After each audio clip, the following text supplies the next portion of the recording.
थंडीचे दिवस असले की नक्कीच काहीतरी आंबट चिंबट खाण्याची इच्छा होते। अशा वेळी आपण अशा पद्धतीचे कढी गोळे नक्कीच बनवू शकतो। सर्वांना खूप जास्त आवडतील अशी ही रेसिपी आहे, त्यामुळे ही रेसिपी नक्की ट्राय करा।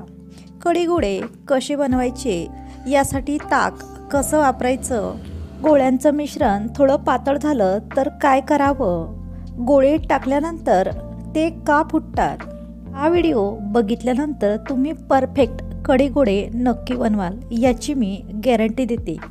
आज आपण जी रेसिपी बनवत आहोत ती आहे विदर्भ स्पेशल रेसिपी, त्यामुळे ही रेसिपी अतिशय साधी आणि सोपी आहे, तेवढ्याच लवकर सुद्धा तयार होते।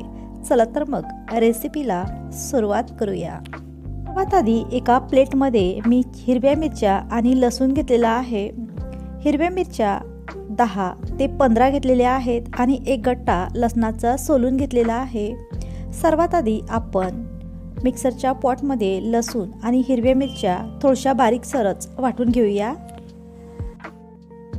बघू शकता अशा पद्धतीने लसूण आणि मिरची मी बारीक पेस्ट तयार केलेली आहे। यामध्ये पाणी टाकायचं नाही आणि ही भाजी आज आपण हिरव्या मिरच्यांमध्येच बनवत आहोत। त्याच मिक्सरच्या पॉटमध्ये आपण तुरीचे दाणे सुद्धा टाकून घेऊया। अशा पद्धतीने हे तुरीचे दाणे आपण वाटून घेतलेले आहेत। यामध्ये पाणी टाकायचं नाही, पाणी न टाकता तुरीचे दाणे अशा पद्धतीने वाटून झालेले आहेत। आता यामध्ये आपण चवीनुसार हिरवी मिरची पेस्ट आणि मीठ सुद्धा टाकून घेऊया। 1 टीस्पून हिरवी मिरची पेस्ट टाकलेली आहे आणि चवीनुसार यामध्ये आपण मीठ सुद्धा टाकून घेऊया। यामुळे गोळ्यांना छान अशी चव येते। तुरीच्या दाण्यांचं मिश्रण जर तुमचं फार जास्त पातळ झालं असेल आणि याचे गोळे बनत नसेल तर तुम्ही यामध्ये 1 चमचा बेसन पीठ सुद्धा टाकू शकता। या मिश्रणाचे परफेक्ट असे गोळे तयार होतात, म्हणून यामध्ये मी बेसन पीठ टाकलेलं नाही। आवश्यकता वाटल्यास तुम्ही टाकू शकता। आपण टाकलेली हिरवी मिरचीची पेस्ट आणि मीठ सर्व एकजीव झाल्यानंतर याचे आपण छान असे गोल गोल गोळे बनवून घेऊया। गोळे बनवण्यासाठी इथे मी परफेक्ट सारण तयार केलं आहे, यामुळे इथे मी बेसन पिठाचा वापर केला नाही। जर तयार सारणापासून तुमचे गोळे बनत नसेल तर यामध्ये 1 टीस्पून तुम्ही बेसन पीठ टाकू शकता। बघू शकता अशा पद्धतीने इथे गोल गोल गोळे आपल्याला बनवून घ्यायचे आहे। इथे मीडियम आकाराचे गोळे मी बनवत आहे, याऐवजी छोट्या आकाराचे गोळे सुद्धा तुम्ही बनवू शकता। आणि ही भाजी मी 4 व्यक्तीसाठी बनवत आहे। ही भाजी बनवण्यासाठी आपण 2 वाटी एवढे तुरीचे दाणे वापरलेले होते। हे ओलेच दाणे आपण वाटून घेतलेले आहेत, या दाण्यांना आपण भाजून घेतलं नाही। तुरीचे दाणे जर आपण भाजून घेतले तर गोळे बनवताना खूप जास्त अडचणी येतात, म्हणून आपण हे दाणे न भाजताच वापरलेले आहेत। आता आपण भाजीला फोडणी देऊया। यासाठी कढाईमध्ये मी 1.5 पळी एवढं तेल टाकलेलं आहे। सर्वात आधी अर्धी पळी आणि नंतर 1 पळी। कढी बनवण्यासाठी इथे आपण फ्रेश ताक वापरलेलं आहे आणि हे ताक फार जास्त आंबट घेऊ नये, शक्यतोवर फ्रेश ताकाचा वापर करायचा आहे। इथे मी 2 ग्लास ताक वापरत आहे, यामुळेच ही कढी अतिशय चविष्ट अशी तयार होते। कढाईमधलं तेल छान असं गरम झालं आहे। आता यामध्ये सर्वात आधी आपण अर्धा चमचा मोहरी टाकून घेऊया। मोहरी तेलामध्ये टाकल्यानंतर छान अशी तळसून घ्यायची, म्हणजे ती मोहरी अजिबातही कळवट लागत नाही।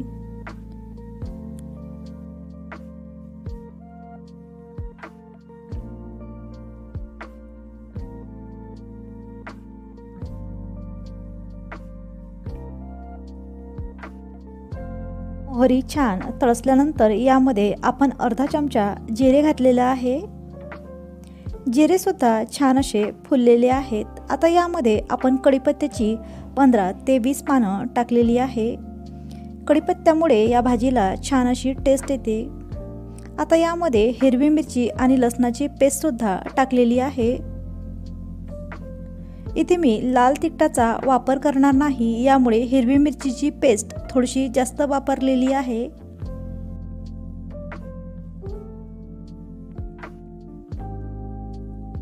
अगदी चिमूटभर यामध्ये मी हळद घातलेली आहे आणि चवीनुसार यामध्ये मी मीठ घातलेलं आहे।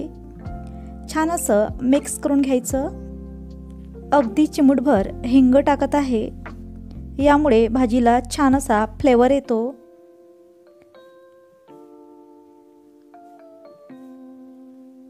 यामध्येच 1 टेबलस्पून बेसन पीठ टाकलेलं आहे।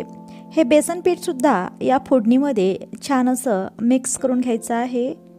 बघू शकता अशा पद्धतीने, यामुळेच आपली कढी अजिबातही फुटत नाही।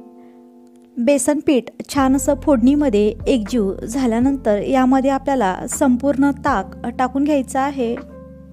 तयार झालेली ही भाजी तुम्ही ज्वारीच्या पिठाच्या भाकरीसोबत किंवा चपातीसोबत सुद्धा खाऊ शकता।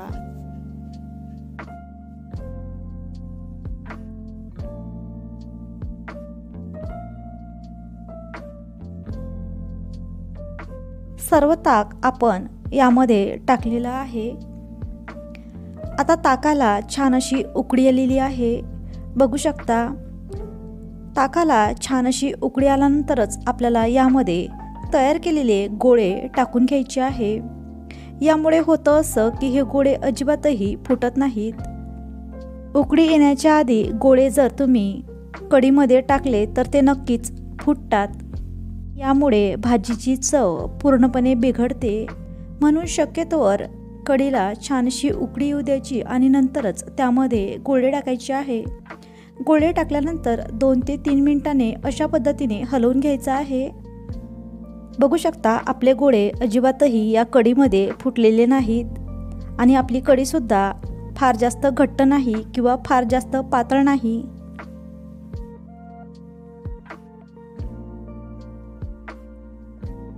भाजीला छान अशी चव यावी यासाठी इथे 1 चमचा भरून मी गोडा मसाला टाकलेला आहे। याऐवजी साठवणीतला कोणताही मसाला तुम्ही टाकून घेऊ शकता। 10 ते 15 मिनटं भाजी छान अशी शिजवून घेतल्यानंतर यामध्ये मी कोशिंबीर टाकलेली आहे। पूर्णपणे कढीमध्ये शिजले की नाही हे तपासण्यासाठी गोळ्यांमध्ये चाकू टाकून बघायचा। चाकू क्लीन येत असेल याचा अर्थ आपले गोळे इथे शिजून पूर्णपणे तयार झाले आहेत। आता भाजीवर टाकण्यासाठी आपण तडका सुद्धा तयार करून घेणार आहोत। यासाठी तडका पॅनमध्ये मी अर्धी पडी एवढं तेल टाकलेलं आहे। तेल छान कडकडीत गरम झाल्यावरती त्यामध्ये आपण अर्धा टीस्पून मोहरी टाकलेली आहे आणि मोहरी छान अशी तळसून घ्यायची। अर्धा चमचा यामध्ये मी जिरं घातलेलं आहे। नंतर यामध्ये कढीपत्त्याची पानं टाकलेली आहे आणि यामध्ये आपण 4 सुक्या मिरच्या सुद्धा टाकून घेऊया। हा तडका आपण भाजीवर टाकल्यामुळे भाजीची चव आणखी वाढते, म्हणून शक्यतोवर हा तडका भाजीमध्ये नक्की टाका। मंद आचेवरच ही भाजी पूर्णपणे तयार करून घेतलेली आहे। तयार केलेला तडका आपण भाजीमध्ये टाकून घेऊया। आता गॅस बंद केलेला आहे। तयार केलेला तडका आपण पूर्णपणे भाजीमध्ये टाकल्यानंतर एकदा छान असं मिक्स करून घ्यायचं। तयार झाली आहे आपली कढी गोळ्याची भाजी। तुम्हाला ही भाजी छान वाटली असेल तर लाईक करा, शेअर करा आणि आपल्या चॅनलला तुम्ही अजूनपर्यंत सबस्क्राईब केलं नसेल तर सबस्क्राईब करा। पुन्हा भेटू अशाच एखाद्या छानशा आणि नवीन रेसिपीसोबत। तोपर्यंत मस्त खा आणि स्वस्त रहा।